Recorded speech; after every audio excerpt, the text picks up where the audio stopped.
Assalamualaikum warahmatullahi wabarakatuh. Salam sejahtera bagi kita semua. Puji syukur atas nikmat yang diberikan Allah Subhanahu wa Ta'ala sehingga kita dapat berkumpul virtual dalam keadaan sehat walafiat. Yang saya hormati Bapak Afriyadi Sofyan serta Bapak Zaki Nurul Amin selaku dosen bimbingan mata kuliah Sosiologi Antropologi Pendidikan. Dan tak lupa yang saya cintai pula teman-teman mahasiswa bimbingan konseling. Perkenalkan, nama saya Isna Slafi Aji selaku moderator dari kelompok 1. Pada kesempatan kali ini, kami akan mempresentasikan hasil diskusi kami mengenai konsep pendidikan taman siswa. Sebelum masuk ke materi, saya selaku moderator akan memperkenalkan teman-teman kelompok 1. Yang pertama, ada Dina Mariana. Yang kedua, saya sendiri, Isna Slafi Aji. Yang ketiga, ada Silvana Danilu. Dan yang terakhir, keempat, ada Aida Nurfitia. Selanjutnya, agar waktu lebih efisien, langsung kita masuk ke pembahasan materi yang pertama. Pendidikan Taman Siswa merupakan sekolah yang didirikan oleh Ki Hajar Dewantara pada tanggal 3 Juli 1922 di Yogyakarta. Pada awal didirikan Taman Siswa, nama ini bernama National Founders Institute Taman Siswa. Sekolah Taman Siswa ini sekarang berpusat di Balai Ibu Pawiyatan Majelis Luhur di Jalan Taman Siswa, Yogyakarta, dan mempunyai 129 sekolah cabang di berbagai kota di seluruh Indonesia. Latar belakang didirikannya di Taman Siswa adalah kondisi Indonesia yang sangat ini berada dalam punggungan kolonialisme Belanda. Pada saat Indonesia berada dalam penjajahan Belanda, tidak ada hak yang rata dalam akses pendidikan bagi Indonesia.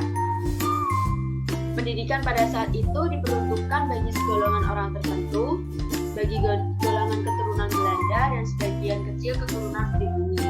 Hal ini dilakukan pemerintah kolonial Belanda karena apabila banyak masyarakat pribumi yang menempuh pendidikan, maka akan membahayakan posisi mereka di kemudian hari.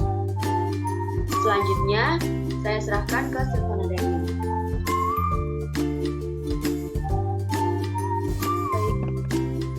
Oleh sebab itu, Ki Hajar Dewantara berusaha mencari cara untuk membebaskan masyarakat pribumi dari pendidikan yang sifatnya intelektualis tersebut, atau oleh Ki Hajar Dewantara disebut dengan istilah Examen Kaltas dan Diploma Jat.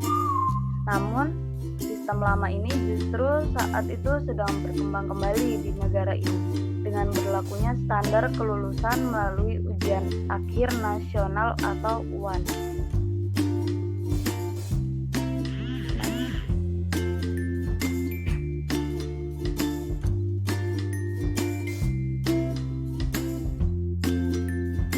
Berdasarkan kondisi tersebut, maka Ki Hajar Dewantara kemudian merumuskan kembali sistem pendidikan yang lebih humanis dan bisa diakses oleh sebagian besar masyarakat pribumi.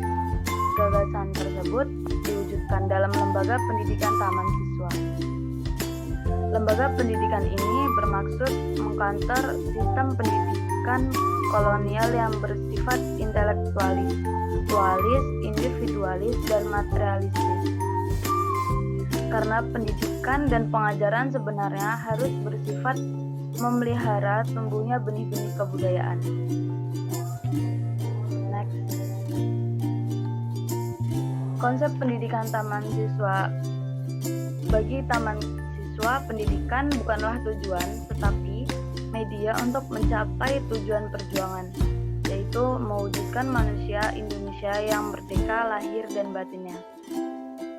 Konsep yang dikenal dalam pembelajaran di taman siswa dikenal sebagai sistem Among metode atau sistem Among, yang berarti menjaga, membina, dan mendidik anak dengan kasih sayang. Sistem Among mengharamkan hukuman disiplin dengan paksaan atau kekerasan, karena itu akan menghilangkan jiwa merdeka anak. Selanjutnya saya serahkan kepada Aida.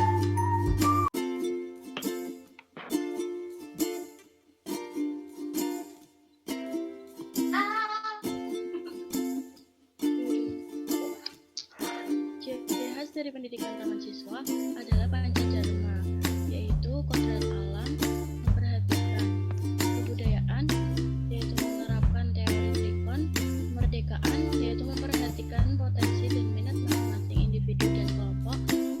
Selanjutnya yaitu kebangsaan, berorientasi utuh dengan berbagai ragam suku.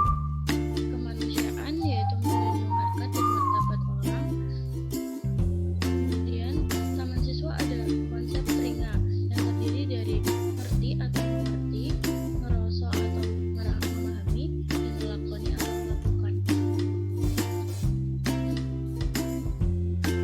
Pada sistem Among dalam taman siswa berdasarkan pada cara berlakunya disebut sistem Tuturi Handayani.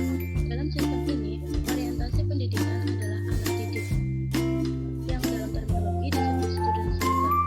Di dalam ini, sistem pelaksanaan pendidikan lebih didasarkan pada minat dan potensi pada anak didik.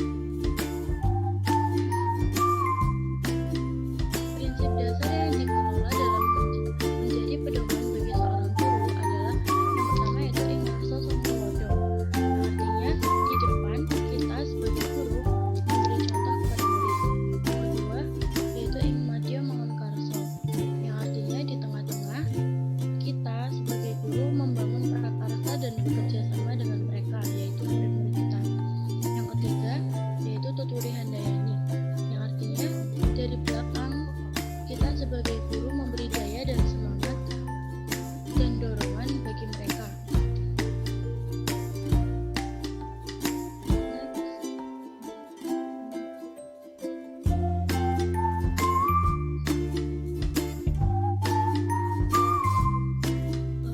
Yang selanjutnya yaitu tujuan didirikannya taman siswa. Tujuan didirikannya taman siswa adalah untuk memberikan pendidikan pada rakyat Indonesia sehingga mampu melahirkan kaum terpelajar yang berguna untuk mewujudkan masyarakat yang tertib dan damai, yang dilakukan dengan menciptakan keadilan sosial sebagai wujud berlakunya kedaulatan manusia yang menghilangkan segala rintangan seperti bentuk penjajahan oleh manusia terhadap sesamanya, sehingga tercipta kemerdekaan yang sama rasa dan sama rata.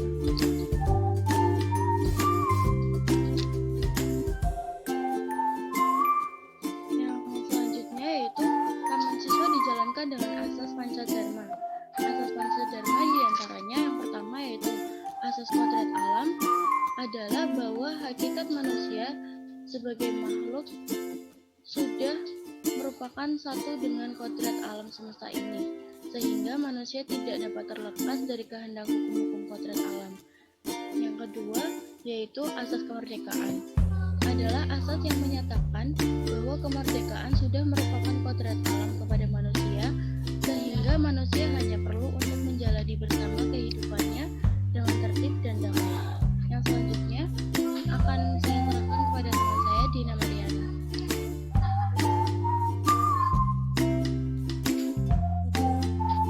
Kebudayaan. Asas kebudayaan adalah manusia sebagai makhluk harus menjalani hidup dengan memelihara nilai-nilai dan bentuk kebudayaan nasional menuju ke arah kemajuan yang sesuai dengan perkembangan zaman, menuju kemajuan dunia untuk memenuhi kepentingan hidup rakyat baik secara lahir dan batin berdasarkan situasi perkembangan zaman. 4. Asas kebangsaan. Asas kebangsaan yang mengajarkan untuk selalu memiliki rasa persatuan di antara sesama masyarakat, baik dalam suka dan duka, dalam kehendak untuk mencapai kebahagiaan hidup lahir dan batin. Seluruh bangsa, asas kebangsaan harus memperhatikan hak-hak asasi manusia serta tidak memberikan rasa permusuhan terhadap bangsa-bangsa lain. Next. 5. Asas kemanusiaan. Asas kemanusiaan adalah bahwa tiap manusia adalah makhluk yang mempunyai akal dan budi sehingga manusia harus menumbuhkan rasa cinta dan saling mengasihi sesama manusia. Next.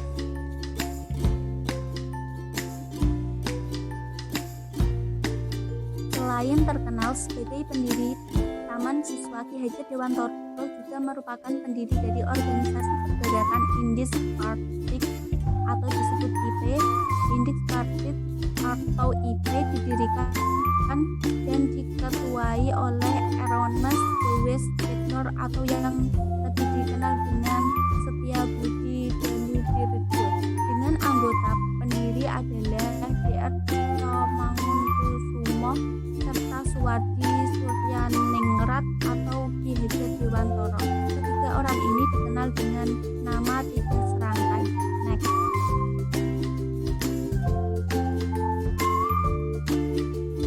Kesimpulan, Taman Siswa merupakan sekolah yang didirikan oleh Ki Hajar Dewantoro pada tanggal 3 Juli 1922 di Yogyakarta.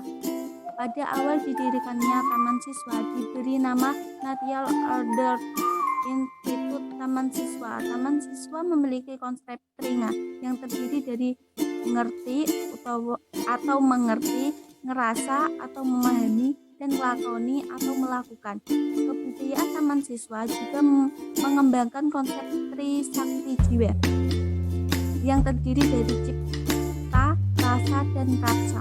Metode yang digunakan Taman Siswa adalah sistem Among, dan tujuannya didirikannya Taman Siswa adalah untuk memberikan pendidikan pada rakyat Indonesia sehingga mampu melahirkan kaum terpelajar yang berguna untuk mewujudkan masyarakat yang tertib dan damai, yang dilakukan dengan menciptakan keadilan sosial sebagai wujud berlakunya kedaulatan kemanusiaan yang menghilangkan segala rintangan seperti bentuk penjajahan oleh manusia terhadap sesama, sehingga terciptanya kemerdekaan sama rasa dan sama rata. Demikianlah beberapa hal yang bisa kita sampaikan. Sebelumnya kita mohon maaf yang sebesar-besarnya apabila dalam penyampaian tadi mungkin ada kesalahan kata atau beberapa pertanyaan yang menyinggung. Wabillahi taufik wal hidayah. Wassalamualaikum warahmatullahi wabarakatuh.